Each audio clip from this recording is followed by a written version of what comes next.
नमस्कार दोस्तों, आज एक और पारिवारिक कहानी में मैं आपका स्वागत करती हूँ। आज की कहानी है, जब पत्नी ने पति की औकात देखकर उसे अपमानित किया तो पति ने क्या किया।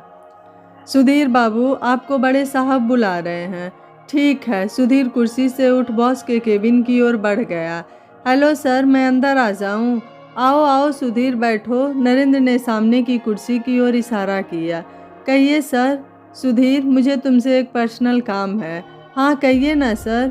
वो बात यह है कि माँ की तबीयत आजकल कुछ ठीक नहीं रहती। मैं तो ऑफिस चला जाता हूँ, वो अकेली हो जाती हैं। अगर कोई मेड मिल जाए सारा दिन की तो अच्छा होगा। जी सर, मैं रचना से कहता हूँ, वो कोई ना कोई इंतज़ाम कर देगी। ये मेरी रिक्वेस्ट है पर्सनली सुधीर।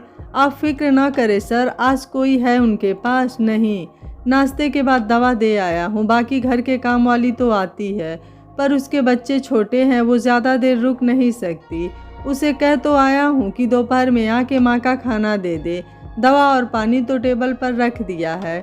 एक काम करिए सर, आज जल्दी घर चले जाइए। सोच तो रहा था, पर आज मीटिंग है 4 बजे बॉयर्स के साथ, निकलना मुश्किल है। ओह अच्छा, मैं रचना से अभी बात करता हूँ। Thank you. प्लीज़ सर, आप फिक्र ना करें। सुधीर ने फ़ोन कर रचना को सारी बात बता दी।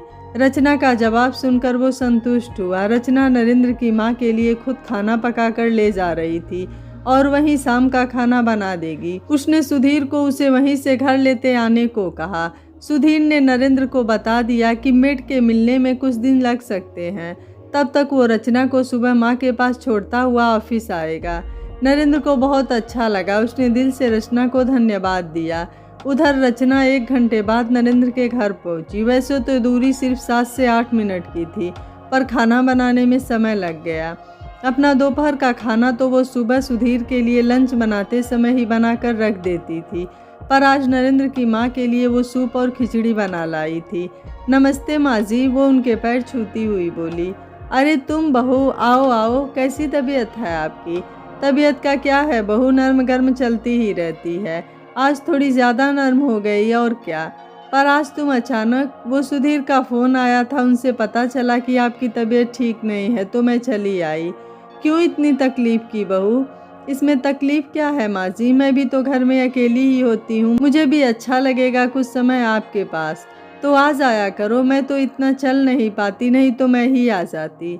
मैं आ जाया करूँगी ना रोज़। पर तुम्हारे घर में काम होंगे बहू। काम तो सुबह ही निपट जाते हैं, उसके बाद तो बोर ही हो जाती हूँ। फिर तो आ ही जाया करो। माँ ने रचना के हाथ पर अपना हाथ रखते हुए कहा। जी, मैं ये सूप और खिचड़ी किचन में रख आती हूँ, और चाय बनाऊँ आपके लिए? तुम मेरे साथ पियोगी तो बना लो। दोनों ने चाय पी और फिर रचना उन्हें धीरे धीरे चलवा कर बाहर आंगन की धूप में ले आई। सर्दियों में धूप अच्छी लगती है। दोपहर का खाना दोनों ने वहीं आंगन में ही खाया। फिर माँ को दवा खिला दी। माँ वहीं तख्त पर लेटकर रचना से बातें करती रही। कब शाम ढलने लगी पता ही नहीं चला। शाम होते ही सर्द हवा बढ़ने के डर से रचना माँ को अंदर हाल में ले आई। शाम की चाय माँ के साथ पी ही रही थी कि उनके घर में काम करने वाली सुनीता आ गई। वैसे तो वो दोपहर में आई थी माँ को खाना खिलाने, पर रचना ने उसे वापस भेज दिया था। आओ सुनीता, आप कैसी हैं माँ जी? ठीक हूँ पहले से। तुम्हारा बाकी काम हो गया? जी, क्या बनाऊँ खाने में?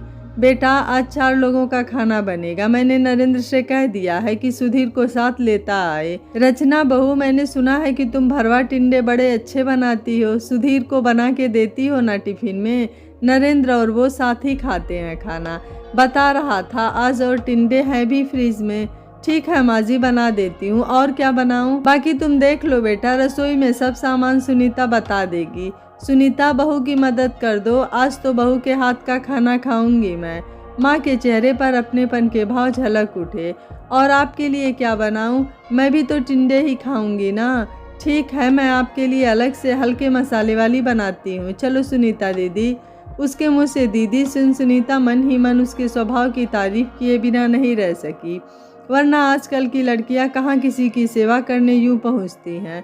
खाना बन गया था। रचना ने सुनीता से आटा गुथवा कर रख लिया था और चावल भिगो दिए थे। 6:30 बजे नरेंद्र और सुधीर आ गए। रचना ने उन दोनों को चाय बना दी। बातें करते करते कब 8 बज गए पता ही नहीं चला। खाना खाकर रचना माँ को दवा दी और बिस्तर पर लिटाकर टीवी चालू कर दिया। अच्छा माँ जी, अब चलते हैं, कल सुबह आ जाऊंगी नाश्ता मैं ले आऊंगी।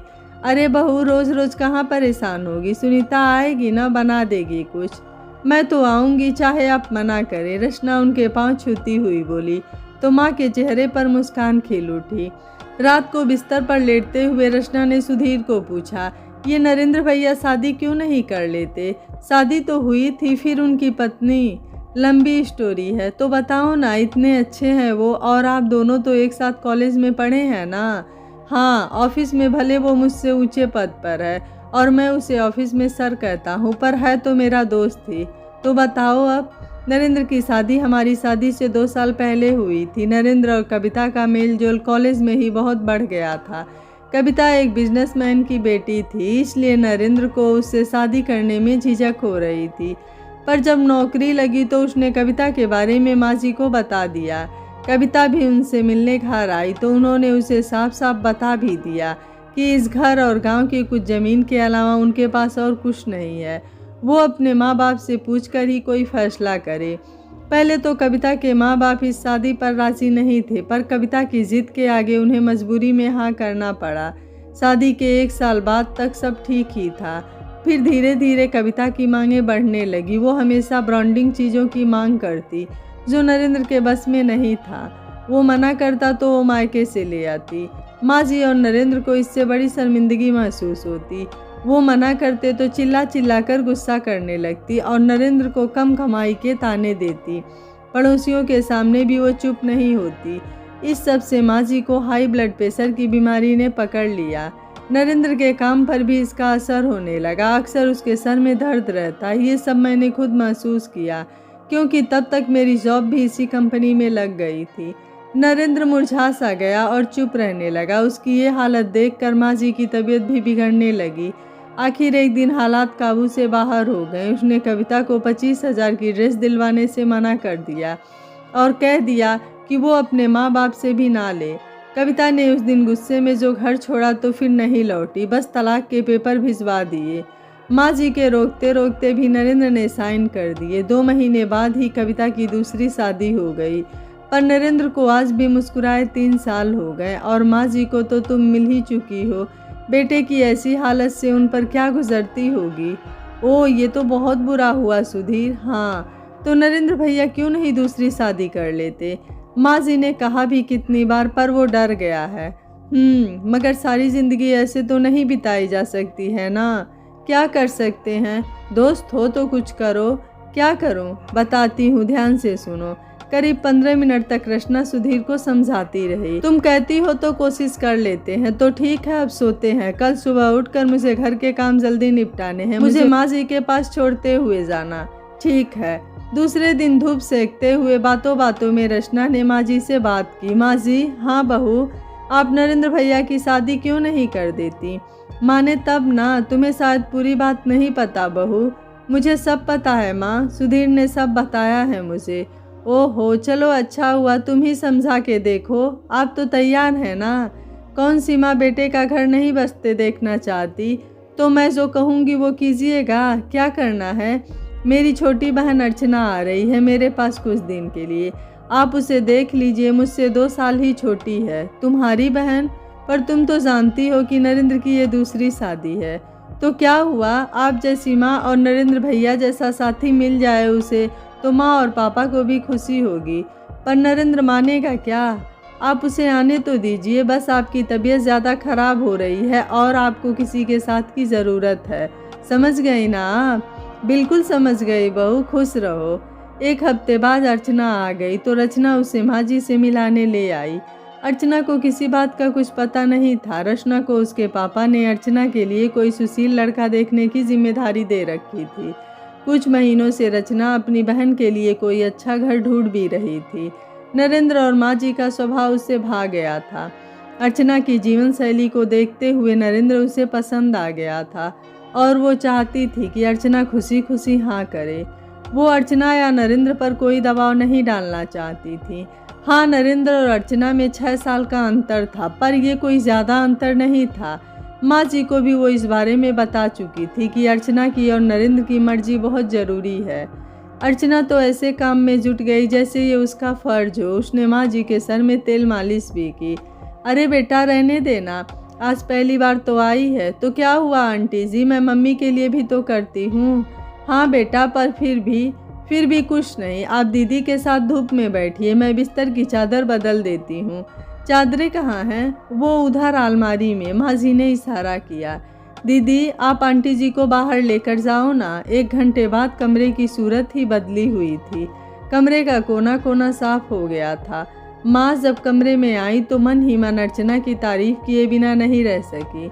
रचना और अर्चना की उसे एक जैसी लगी और रचना को तो वो अच्छे से समझ ही गई। अर्चना रचना के साथ रोज ही आती। धीरे धीरे उसने सारे घर की साफ सफाई कर ही दी थी। नरेंद्र को भी घर की देखभाल नजर आने लगी थी। वो जानता था कि सुनीता के पास इतना समय कहाँ होता है। आखिर उसे मालूम पड़ ही गया। देखने में भी अर्चना उसे भली ही लगी थी। वो सुधीर और रचना का प्लान भी समझ गया था, पर उसके दिल का डर उसे कुछ भी सोचने से रोक रहा था। उन्हीं दिनों में नरेंद्र का जन्मदिन भी आ गया। वैसे तो वो कभी जन्मदिन नहीं मनाता था। उस दिन माँ घर में सत्यनारायण की कथा रखवाती थी और अपने हाथ से उसके मनपसंद व्यंजन बनाती थी, पर 3 सालों से ये सब भी बंद हो गया था। उसने माँ को ये सब करने से मना कर दिया था। जन्मदिन के दिन वो सुबह उठ माँ के पैर छूता और ऑफिस चला जाता। इस बार रचना, माँ और अर्चना ने सत्यनारायण की कथा रखवा ली थी। अर्चना बड़ी लगन से सब तैयारी कर रही थी। खुशी की बात यह थी कि उस दिन रविवार था तो नरेंद्र कोई बहाना करके घर से जा भी नहीं सकता था। आखिर जन्मदिन का दिन आ ही गया। अर्चना, रचना और सुधीर सुबह ही आ गए। रचना और अर्चना रसोई में खाने और प्रसाद बनाने में जुट गए। सुधीर और नरेंद्र माँ के पास बैठे बातें कर रहे थे। नरेंद्र, हाँ माँ, मेरी बात को ध्यान से सुन ले। अब तुझे फैसला ले लेना चाहिए। किस बात का माँ? इतना छोटा नहीं रहा तू, अब 30 साल का हो गया है। माँ, अगर फिर से कुछ, हाथों की 5 उंगलियां बराबर नहीं होती नरेंद्र। माँ जी बिल्कुल सही कह रही हैं। मैं 2 साल से जानता हूँ अर्चना को। बिल्कुल रचना की कॉपी है। वो कपड़ों से नहीं, सोच से ब्रांडेड है। जिंदगी में जो गुण एक जीवन साथी में होने चाहिए वो सब उसमें है। बाकी कोई दबाव नहीं है। हम कोई दूसरी लड़की देखेंगे अगर अर्चना पसंद नहीं है। मगर मैंने कब कहा कि मुझे अर्चना पसंद नहीं है? पर क्या वो एक तलाकशुदा से शादी करना पसंद करेगी? तलाकशुदा होना कोई गुनाह तो नहीं है नरेंद्र जी। तभी अर्चना ने कमरे में दाखिल होते हुए कहा। आप सब सुन रही थी? नहीं, आप सबकी बातें सुनने की कोई मंशा नहीं थी। मैं तो माँ जी से पूछने आई थी कि पंडित जी कितने बजे आ रहे हैं, तो आपकी बातें सुनाई दे गई। अर्चना जी, आप मेरी बात का गलत मतलब समझी तो ठीक मतलब समझाएं। जी ठीक मतलब मैं आपको समझाती हूँ। एक बार ठोकर लग भी जाए तो इंसान रास्ते पर चलना नहीं छोड़ देता। मुझे दीदी और जीजू सब बता चुके हैं। सच कहूँ तो मेरा भी अभी शादी का कोई इरादा नहीं था, पर आप जैसा जीवन साथी मिले तो मैं इसी पल शादी के लिए तैयार हूँ। माफ़ कीजिएगा, मैं मुँहफट हूँ, जो दिल में है साफ साफ कह देती हूँ। नरेंद्र के पास कोई जवाब नहीं था और माँ जी के चेहरा खुशी से चमक उठा था। आंटी जी, मैं पूछ रही थी कि पंडित जी कितने बजे आएंगे? अर्चना ने माँ जी की ओर रुख मोड़ दिया। 3 बजे तक आएंगे बेटा, और 4 बजे पूजा शुरू होगी। अर्चना कहाँ रह गई? रचना की आवाज़ आते ही वो जल्दी से रसोई की ओर बढ़ गई। दोनों बहनें बड़ी ही सुघड़ हैं। हाँ माँ जी, इसलिए तो हम चाहते हैं कि अर्चना आपके घर में आ जाए। उसे भी अच्छा परिवार मिल जाएगा और आपको एक अच्छी बहू। अब तो कुछ बोल नरेंद्र, माँ ने पूछा। एक शर्त है मेरी। अब वो क्या? शादी एकदम सादगी से होगी, ना कोई तामझाम ना दहेज। अर्चना से पूछ लीजिए। अरे वाह रचना, ओ बहू। जी आई माँ जी। रचना नैपकिन से हाथ पोंछते हुए आ गई। बहू, वो मेरी अलमारी खोल, वो पर्स लेकर आ। पर्स खोल कर माँ ने उसमें से एक सोने की अंगूठी निकाली। ये आज नरेंद्र अर्चना को पहना देगा, कब से लेकर रखी है मैंने। रचना ने सुधीर की ओर देखा तो वो मुस्कुरा दिया। रचना सब समझ गई। उसने सुधीर को इशारे से बाहर बुलाया। सुधीर, अंगूठी तो हमें भी लानी होगी ना, तुम जा कर के ले आओ। ये कार्ड ले जाओ। कार्ड की ज़रूरत नहीं है, घर की चाबी दो। क्यों? तुम्हें याद है कि तुम्हारी बुआ जी ने मुझे एक अंगूठी दी थी जो ऐसे ही रखी है, मैंने पहनी नहीं। हाँ, पर वो तो तुम्हारे लिए थी। अर्चना भी तो उनकी ही भतीजी है। एक की जगह दूसरे दामाद ने पहन ली तो क्या?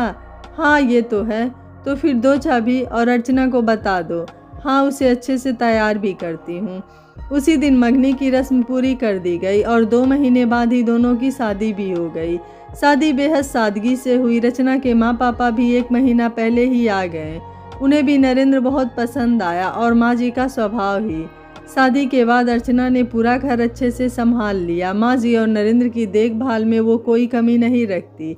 इसी तरह 2 साल बीत गए। नरेंद्र और सुधीर दोनों पापा बन गए। नरेंद्र के घर प्यारी सी बेटी और सुधीर के घर प्यारे से बेटे ने जन्म लिया। अर्चना बड़ी किफ़ायत से घर संभालती। सुधीर और नरेंद्र दोनों की तरक्की हुई। माँ जी का समय तो दोनों बच्चों के साथ साथ खुशी से बीतने लगा। लगता ही नहीं था कि वो बीमार रहा करती थी। एक दिन रचना और सुधीर नरेंद्र के घर आए हुए थे। बातों बातों में नरेंद्र और सुधीर ने बाहर खाना खाने का प्रोग्राम बना लिया। माँ के साथ वो एक रेस्टोरेंट में आ गए।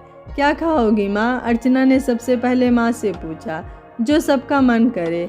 हम कौन सा रोज़ बाहर आते हैं माँ, सब अपनी अपनी पसंद का मंगवा लो, नरेंद्र ने कहा।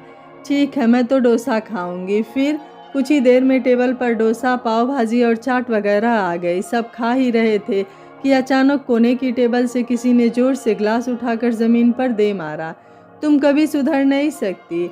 मैं या तुम नहीं सुधर सकते। कितने घटिया से रेस्टोरेंट में ले आए हो मुझे। ये घटिया नहीं, घटिया तुम हो। तंग आ चुका हूँ मैं तुमसे। दफ़ा हो जाओ यहाँ से। जा रही हूँ, अब कभी नहीं आऊँगी तुम्हारे पास। याद रखना। जाओ, चली जाओ ताकि मुझे भी चैन मिले। जा रही हूँ, किसी काम के नहीं हो तुम। तुमसे अच्छा तो मेरा पहला वाला पति था। तभी तो उसका जीना हराम कर दिया था तुमने। मेरी हिम्मती मारी गई थी जो तुम्हारे बाप के झांसे में आ गया। Get out. रेस्टोरेंट में बैठे सभी लोग खाना खाना बंद कर उन्हीं को देख रहे थे। तभी होटल का मैनेजर उनके पास आकर बोला, मैडम सर प्लीज़ अपना मामला घर जाकर निपटाएं, यहाँ शरीफ लोग बैठे हैं। शरीफ लोग। वो औरत उठकर पैर पटकती हुई निकल गई। उस आदमी ने पर्स से पैसे निकालकर टेबल पर रखे। बिना सर उठाए वो भी बाहर चला गया।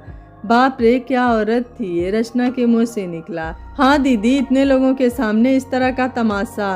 अर्चना, ये कविता थी। नरेंद्र अर्चना का हाथ पकड़ते हुए बोला। ओह ये ऐसी, चलो छोड़ो माँ, खाना खाओ, डोसा ठंडा हो जाएगा। हाँ बेटा चलो तुम भी खा लो। नरेंद्र वेटर को बोलो ना प्याज और नींबू भी दे जाए, मुझे पाव भाजी के साथ ज़्यादा अच्छा लगता है। जी हुजूर, नरेंद्र ने सर झुकाकर कहा और वेटर को इशारा किया। सभी जोर से हंस पड़े। बच्चे अपनी अपनी माँ की गोद में चैन से सो रहे थे। माँ जी के चेहरे पर सुकून था। नरेंद्र ने टेबल के नीचे से अर्चना का हाथ पकड़ लिया। सुधीर और रचना एक दूसरे के आंखों में देख मुस्कुरा दिए। यह कहानी आपको कैसी लगी आप मुझे अपनी राय कमेंट बॉक्स में ज़रूर दीजिएगा। वीडियो पसंद आया है तो वीडियो को लाइक, शेयर एंड चैनल को सब्सक्राइब कर लीजिएगा। Thank you for watching. मिलते हैं अगली कहानी में।